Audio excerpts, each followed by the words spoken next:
Please, no, please, why me again? Ha. That right there perfectly resembles how I felt not too long ago. How I felt when reality didn't quite go my way. In fact, it went the opposite way. Well, to cut a long story short, I really wanted to transfer to a new class. For simplicity's sake, let's call it Gryffindor. And Gryffindor was full of people I found so cool. And the teachers, they were so understanding and laid back. So, to make my wish a reality, I begged the headmaster to transfer me. And believe me when I say, I was as charming as one can be. Yet I got rejected. And to add to my misery, I instead got transferred to a different class. For simplicity's sake, let's call it Slytherin. And Slytherin was full of people I didn't know anything about. And some of them I didn't want to know anything about. And the teachers, they were so demanding. Even though I do resemble Voldemort more than I do Harry Potter, I was furious. I was smiling, but there was so much anger in my mind. Almost every lesson felt like a chore. But then I understood, ladies and gentlemen. My situation was not about to change. The only thing I could control was my attitude. And so far I'd been harming myself. So I opened. And when I did, it turned out some of the teachers were totally fantastic. And some of the students we had a lot of in common with. Public speaking, debating. So days went by. My situation in Slytherin remained virtually the same, yet it was so different now. Because I chose to maximize my returns on the things I could control and completely disregard the things I could not. This grand revelation, it was cut short though. It was cut short by a tiny disappointment. You only have power over your mind, not outside things. When you realize this, you will find strength. And there he was. Imagine him right next to the honorable lady. Cheeky little guy. So cheeky, in fact, he already got mentioned in the third speech. Marcus Aurelius, ancient Roman emperor, philosopher, trying to teach me that exact same lesson almost 2,000 years ago. But I was too blind to see all that.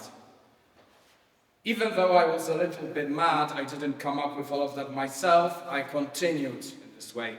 And just as I was about to truly embrace Slytherin, my mother called me and said, "Victor, the situation has changed.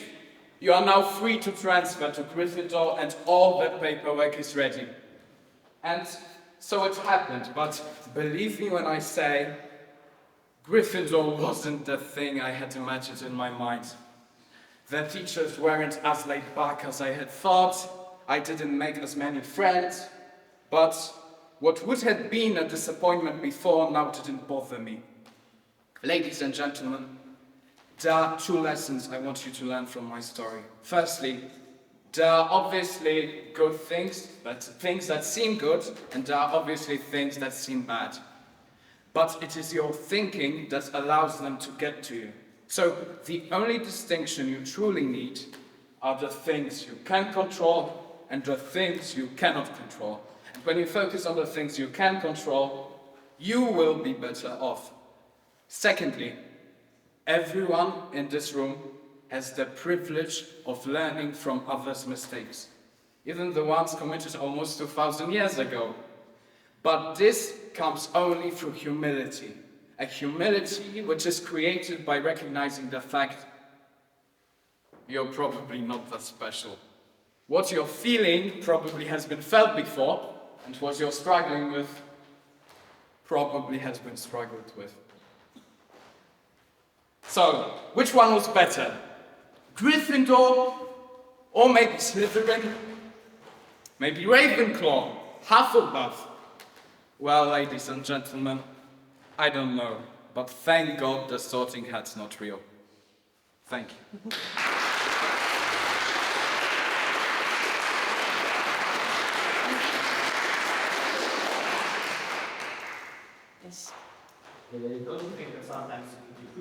try to control things that you can control. Like, for instance, a great national heroes for 120 years, 120 years worth of control of this information until the final year.